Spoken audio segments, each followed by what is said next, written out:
Alright, so I'm going to do a quick tutorial on turnkey superswim, which is basically a trick in this game that allows you to get to the Great Bay Temple boss door without pushing any of the turnkeys. This trick is mainly useful as a backup strat, or when you don't have enough explosives to do the normal turnkey skip method, but it's also faster than that method if you're already in this room. Basically, it's a super swim that goes from the top of this water down to that tunnel, which will take you to the boss door room. This super swim is kind of hard because it's a pretty long super swim, and you also have to deal with the current, and you have to avoid hitting any of these pipes, because if you hit those pipes, then you lose all of your speed. Now, there isn't a lot of information on how to do super swims in this game, so I'll kind of explain those briefly. Basically, a super swim in this game is when you enter the water and you keep Link busy, basically by either keeping an animation going for him, or just keeping him from performing any animation that would cause him to lose his speed, such as surfacing, or his general animation of just stopping when you enter the water. Most people are familiar with the pretty basic super swim from Great Bay Owl to Mikau, where you just recoil flip into the water and you hold forward and mash Z, which keeps the super swim until you surface.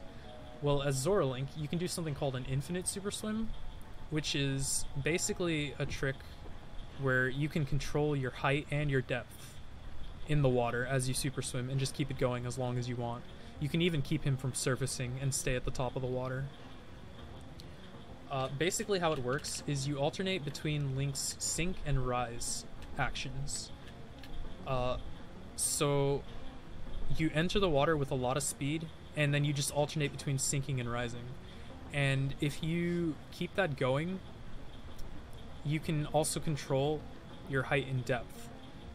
Your height and depth in the water while you do an infinite super swim is dependent on which action Link is performing for the longer amount of time. Basically, you can perform each action for a maximum of 6 frames before you start to lose speed. So basically what you'd want to do is, if you wanted to sink in the water, you'd want to press B and then wait 6 frames, and then press A to rise, and then press B to sink 1 frame later, and then wait 6 frames again. So it would be B and then AB and then wait, and then AB and then wait. And then the opposite if you wanted to rise. If you want to do a super swim, though, no matter what, your first input when you enter the water has to be a sinking input, because when you enter the water, you're always going to be in a state of rising. So you need Link to sink, because if you press the same action twice, it's going to ruin your super swim. Like if you're already rising and you try to rise again, Link is just going to try to swim. Or if you're already sinking, Link is just going to continue sinking if you press the B button again. So when you enter the water to perform an infinite super swim, your first input is B, and then your next inputs depend on whatever you're trying to do. So if you just want to keep the same height, you want to press them pretty rapidly, or pretty slowly, it doesn't really matter, but you just want to have pretty much the same distance between the inputs if you want to keep the same height. And then you can switch between the two. You can either switch between sinking longer or rising longer. For this super swim though, you want to be mainly sinking. So when you enter the water here,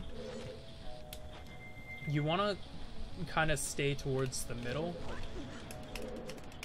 away from these pipes along the walls, because if you hit those pipes, like I said, you lose all of your speed. And you don't want to hit any of these tunnels either. So you basically just want to swim around and make sure you don't hit anything until you can get along this green pipe. And basically, once you get into this tunnel, you want your last input to be a rising input. Sorry, I had some trouble with the camera there.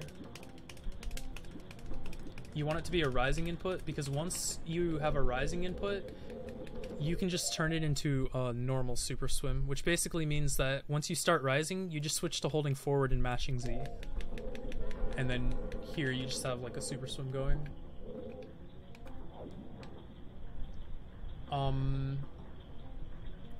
Another way you can get the speed for the super swim is something called a bonk super swim.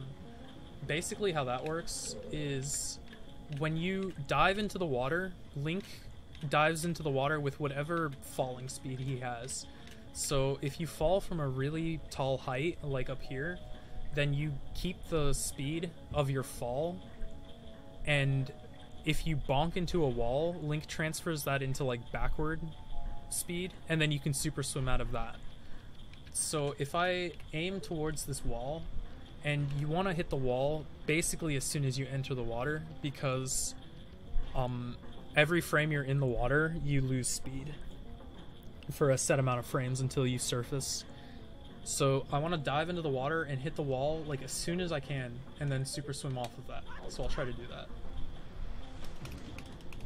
So as you can see, I got a lot of speed off of that, but it's not really enough to fight the current. It's more of like a task trick really, but it is possible to do if you don't have like explosives or any other method of fighting the current. But basically, to sum it up, for the trick itself, you enter the water with a recoil flip, which is enough to fight the current. You want to stay kind of towards the middle and not hit any of these pipes or enter any of these tunnels. You want to be sinking, so you want to be pressing B and then waiting before you press A.